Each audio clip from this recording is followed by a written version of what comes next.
Hello and welcome. आज हम आपका सेकंड पार्ट लेके आए हैं सब इंस्पेक्टर के क्वेश्चन पेपर का, तो उसे हम आज डिस्कस करेंगे।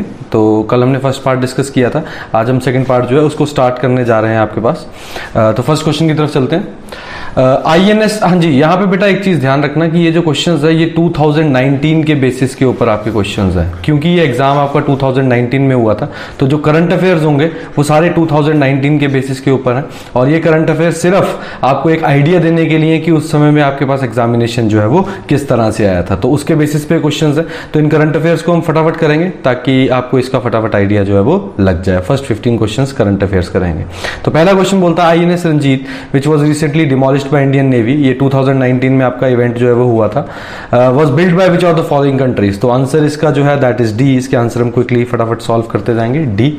Next, the recently published book, उस समय गेम चेंजर करके आपके पास एक बुक जो है वो आई थी 2019 में, and it was written by your Shahid Afridi, C is the right answer. Next, which country is the current chair of the 2019 G7 summit. तो इसका आंसर जो है दैट इज योर ए, आपका फ्रांस जो है इसका आपके पास जो है वो आंसर रहेगा। Next question is your fourth question, which Indian sports women has attend the world number 1 position in the women's 10 metre air rifle event. तो ये आपका क्वेश्चन जो था उस समय Apurvi Chandela is the right answer. Apurvi Chandela जो है इसका ये सही आंसर रहेगा फोर्थ क्वेश्चन का। Fifth question is your which South American nation has recently joined International Solar Alliance। तो फिफ्थ आपके पास जो क्वेश्चन है, the right answer is your D, that is Bolivia is the right answer. ये मैं बेटा फिर से रिपीट कर रहा हूँ, द क्वेश्चंस आर ऑफ 2019। ये क्योंकि एग्जामिनेशन हमने उठाया है, पेपर उठाया है जो सब इंस्पेक्टर का एग्जाम आया था 2019 में, तो उसके क्वेश्चंस जो है ये हम सॉल्व कर रहे हैं। Next is your sixth question, which Indian personality has been conferred the UAE's highest civilian honour Zayed medal. तो सिक्स्थ क्वेश्चन का जो है आपका आंसर रहेगा दैट इज नरेंद्र मोदी। मोदी जी को उस समय पे ये अवार्ड जो था वो मिला था। Seven question, who has been elected as the new president of the world bank. तो उसका आंसर आपके पास रहेगा डेविड मेलपास। डेविड मेलपास 2019 में इलेक्ट हुए थे, तो it is the right answer seventh question का। एट्थ क्वेश्चन की तरफ हम जाते हैं। तो eighth question, which country space agency has successfully dropped an explosive on the asteroid ryugu to make crater recently. तो ये एट्थ क्वेश्चन आपका जो है तो Japan is the right answer. Japan इसका बिल्कुल सही आंसर है। Next question, which Indian armed forces has recently tied up VCSIR for the joint research। Ninth question, and A is the right answer। A इसका बिल्कुल सही answer. Next your 10th question, Isaac Hayek who has become the world's oldest soccer player is from which country। तो answer is your Israel. Israel is the right answer. तो Israel की capital is Jerusalem, ये आप याद रख सकते हैं साथ में।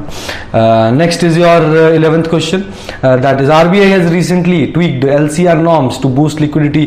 what does LCR stands for। अब ये जो LCR है, लिक्विडिटी कवरेज रेशियो, ये आपके पास अब के एग्जाम्स में भी ये क्वेश्चन जो है वो आपके पास आ सकता है। ए इसका राइट आंसर है, तो इसको आप वैसे भी याद रख सकते हैं। 11th question.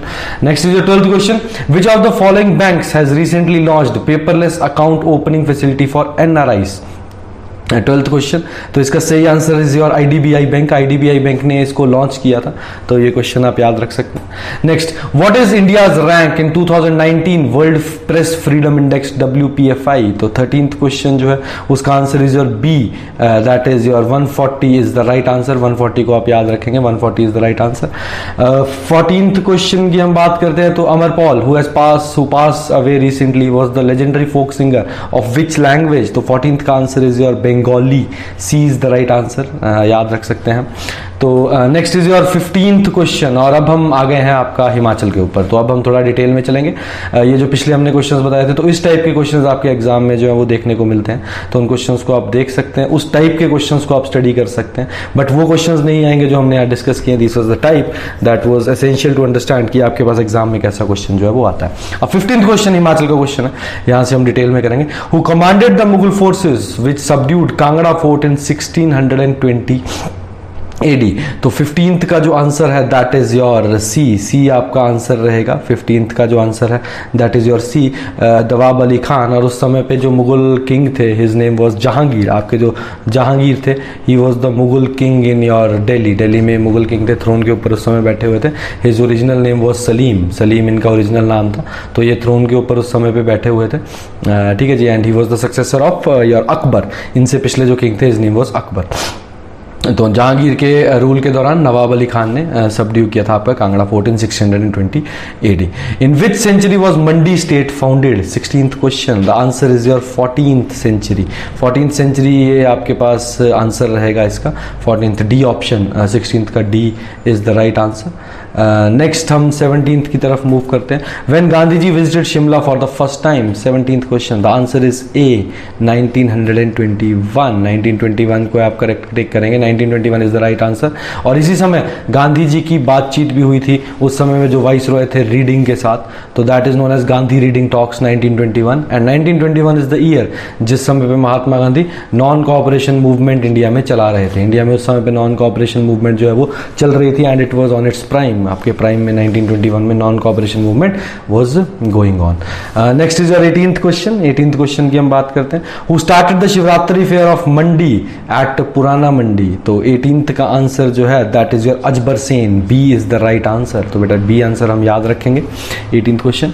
19th, the total length of कालका Shimla railway line is? 19th question. तो इसका भी आपका जो आंसर रहेगा that is your B 96.5 kilometres. तो ये फैक्चुअल क्वेश्चन है, तो इस तरह के फैक्चुअल क्वेश्चन जो है वो भी आपके पास एग्जाम में जो है वो पूछे जा सकते हैं। तो इस क्वेश्चन को भी आप जो है वो याद रखेंगे। 19th का आंसर भी है। 20th question, Suketi fossil park. 20th question, Suketi fossil park is located in which district of HP? Answer is Sirmaur. बड़ा बेसिक सा क्वेश्चन है बट ये क्वेश्चन इंपॉर्टेंट है और आप इस क्वेश्चन को जो है वो याद रख सकते हैं। Suketi fossil park. मूव करते हैं 21। This is a very famous question, central potato research institute, बहुत बार पेपर में पूछा गया और इसका आंसर इज योर शिमला। तो शिमला इज योर आंसर, इसको आप याद रखेंगे। 21 is A answer. 22, Sanjay Vidyut Pariyojana is in which district of Himachal Pradesh? 22nd question and answer is your C, Kinnaur is the right answer. ये question is also good question, इसे भी आप याद रख सकते हैं। Next is your English section. अब हम अगला सेक्शन जो बात करेंगे that is the question of English. अब ये जो इंग्लिश के क्वेश्चन आपके पास एसआई के प्री के एग्जाम में आपके पास 2019 में आए थे उनको अब हम थोड़ा डिस्कस करेंगे। तो सबसे पहला जो क्वेश्चन आपके पास 23rd क्वेश्चन हम आपके सामने कर रहे हैं अभी solve. The centralisation of both political and economic power has been continuing. अब ये आपके पास जो है preposition kind of your question है। 23rd का जो क्वेश्चन है answer is your since. Continuing, जब किसी समय से कोई चीज हो रही होती है तो उसके साथ हम जो word that is used your sins. तो यहाँ पे सिंस जो सी ऑप्शन है that will be the right answer. 24th question की हम बात करेंगे। द जज recommended a severe punishment so that he dash from drinking in the future. अब ड्रिंकिंग इन द फ्यूचर मतलब फ्यूचर की कोई बात कर रहे हैं, फ्यूचर में किस चीज को वो छोड़ेगा? तो अवॉइडेड नहीं होगा, विड्री होता है किसी चीज को छोड़ना, वो भी यहाँ यूज नहीं होगा। रिक्वायर्ड भी यूज नहीं होगा, वो गन्स के लिए किसी इंपैक्ट के लिए यूज करते हैं। अवॉइडेड भी यहाँ पे वर्ड जो है दैट इज नॉट रेलिवेंट, विड्री भी रेलिवेंट नहीं है। डिसिस्टेड इज द राइट आंसर। डिसिस्टेड होता है छोड़ देना, कि मतलब उस चीज की तरफ वो देखे ही ना। तो जो ए ऑप्शन है 24th का that will be your right answer. It has been observed income dash widened between urban and rural areas. तो आपके पास इनकम क्या वाइड हुआ आपके पास? तो answer is your income acceleration नहीं, डिस्पैरिटी नहीं, डिविएशन भी यहाँ पे नहीं आएगा। सॉरी, यहाँ पे आपके पास जो 25th क्वेश्चन है इसका sorry disparity, income disparity, tax नहीं आएगा, एक्सेलरेशन नहीं आएगा। तो आपके पास ये जो क्वेश्चन है acceleration will be wrong, tax will be wrong, deviation भी गलत रहेगा, disparity will be the right. Disparity होता है डिफरेंस, किसी चीज के बीच में डिफरेंस होना। तो डेफिनेटली अर्बन और रूरल एरियाज के बीच में इनकम के डिफरेंस की ही बात की जाएगी, वाइड एंड डिफरेंस ही होगा। तो disparity is the right answer. 26th question, coins are made in the mint. That is a very basic question, इसे आप याद रख सकते हैं। Mint is the right answer. Smithy जो है वो नहीं होती, स्मिथी शॉप जनरली बड़े बड़े इक्विपमेंट्स बनाने के लिए होता है, ग्रेन स्टोर करने के लिए होता है। और आर्सेनल इज योर वेपन्स का आपके पास बेसिकली आर्सेनल होता है। Arsenal is of weapons, granary is for the grains. और आपके अगर मैं स्मिथी की बात करूंगा तो बड़े बड़े आयरन के आपके पास आयरन या बड़ी बड़ी स्टील की कोई चीज़ें बनाने का काम आता है। तो mint A option will be the right answer. 26 का A right answer. 27th question, she was standing laughing dash a crowd of journalist. तो अब she was standing laughing dash a crowd of journalist. तो 27th question को ध्यान से हम देखेंगे। तो she was standing laughing dash a crowd of journalist, between नहीं यूज होगा, बिटवीन दो लोगों के लिए होता है, यहाँ जर्नलिस्ट ज़्यादा है तो between will be wrong.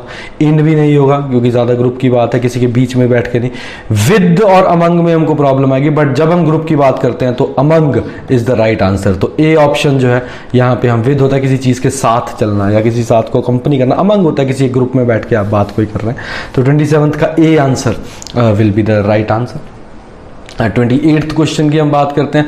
To rest, ये आपके पास ईडियम्स हैं, दीज आर द ईडियम्स। तो ईडियम्स हम ध्यान से अब देखेंगे। ईडियम्स बेटा रिपीट भी हो जाते हैं तो इसे बहुत ध्यान से आप देखना। To rest on one's laurels, to rest on one's laurels हम इसकी बात करते हैं। तो मतलब क्या होता है, लॉरल्स होता है awards. To rest on one's laurel मतलब जो जिंदगी में अवार्ड लिए हैं उसको लेने के बाद आराम करना। To depend on one's frame, नहीं। टू बी अ पैरासाइट, नहीं। पैरासाइट होता है किसी के ऊपर डिपेंडेंट होना, नहीं। टू क्रेव फॉर पॉपुलैरिटी, नहीं। To retire from the active life, yes. Active life मतलब ये C is the right answer कि हमने एक एक्टिव लाइफ जी ली, एक अच्छी लाइफ हमने जी ली, जिंदगी जी ली, अब उसके बाद हम उसको शांति से उस लाइफ में retire. To rest on one's laurels मतलब अपने आप जो अच्छा जिंदगी में किया था उसके बाद मैंने इस चीज को क्या कर दिया, अब छोड़ दिया और अपनी जिंदगी जीने जो मैं लग पड़ा हूं। तो 28 का C will be the right answer. 29 to meet one half way, 29 to meet one half way, ये कॉम्प्रोमाइज होता है। वन हाफ वे मतलब आप अपनी जगह से कुछ आगे चलो, हम अपनी जगह से कुछ आगे करेंगे और बीच में कॉम्प्रोमाइज हो जाएगा। तो B is the right answer. तो कॉम्प्रोमाइज करना इज द राइट आंसर। 29 का B is the right answer. Next हम 30th क्वेश्चन की तरफ मूव करते हैं। 30th question is to have an old head on young shoulders. तो इसका आपके पास basically old head on, old head मतलब बेसिकली रिप्रेजेंट करते हैं हम ज़्यादा समझदार होना, कि जवानी में ही ज़्यादा समझदार हो गया। टू हैव ग्रे हेयर्स, नहीं। टू बी ब्रैगार्ट, नहीं। टू पर्सन नहीं। To be wise beyond 1 years मतलब अपनी उम्र से ज़्यादा समझदार होना, तो उसके लिए आंसर आपका करेक्ट रहेगा।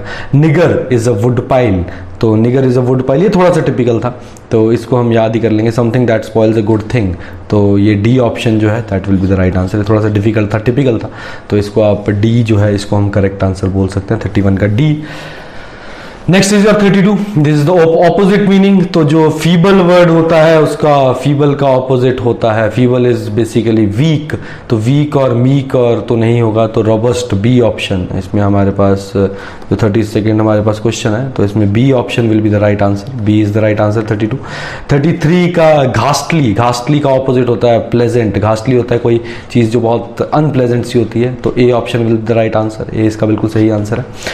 34th की तरफ हम मूव करते हैं। तो कर्ब, कर्ब का बेसिकली मतलब होता है किसी चीज को कट करना, छोड़ना, तो इसमें सिर्फ ऑपोजिट इंसाइट है। इंसाइट होता है किसी चीज को शुरू करना, तो B will be the right answer 34th का। 35th की जब हम बात करते हैं तो ओवर्ट, ओवर्ट होता है ओपन हो, जो कोई भी जिसको यूज कर सके और कोई भी उसके बारे में जान सकता हो, तो उसके ऑपोजिट आपके पास रहेगा सीक्रेट। तो ऑपोजिट मीनिंग, तो A will be the right answer. 35th का ए जो है वो आपका राइट रहेगा। डिविएट, 36th की हम बात करते हैं तो डिविएट का होता है कंफर्म। कंफर्म, डिविएट होता है स्ट्रे होना, सेम मीनिंग है। अवॉइड भी सेम मीनिंग है, चेंज भी सेम मीनिंग है। Confirm is the right answer, मतलब उससे ऑपोजिट चलना। और सी आपका 37th जो है to have a jaundice eye, to have a jaundice eye, to be jaundice not, to ये बेसिकली ईडियम है, तो इसको हम C, to be produce is the right answer. तो सी ऑप्शन इसका जो है वो करेक्ट रहेगा। तो 37 का आंसर विल बी और सी, तो सी इसका बिल्कुल करेक्ट आंसर है। ये हमने पीछे आपके पास एक आंसर की दे दी है, तो इसे आप पॉज करके आप आंसर की को चेक कर सकते हैं। कोई भी अगर आपको डाउट रहेगा तो यहाँ पे आपको क्लियर हो जाएगा, इस आंसर की को आप यहाँ पे चेक कर सकते हैं। ठीक है जी। बाकी कल हम दोबारा मिलते हैं, थर्ड पार्ट इस वीडियो का हम डिस्कस करेंगे। तो थर्ड आपके पास जो क्वेश्चन हैं, तो कोई भी आपके पास जो डाउट रहेगा इन वीडियोज़ को हम जो है इसमें आपके पास डिस्कस कर लेंगे। ठीक है जी। तो thank you and have a nice day.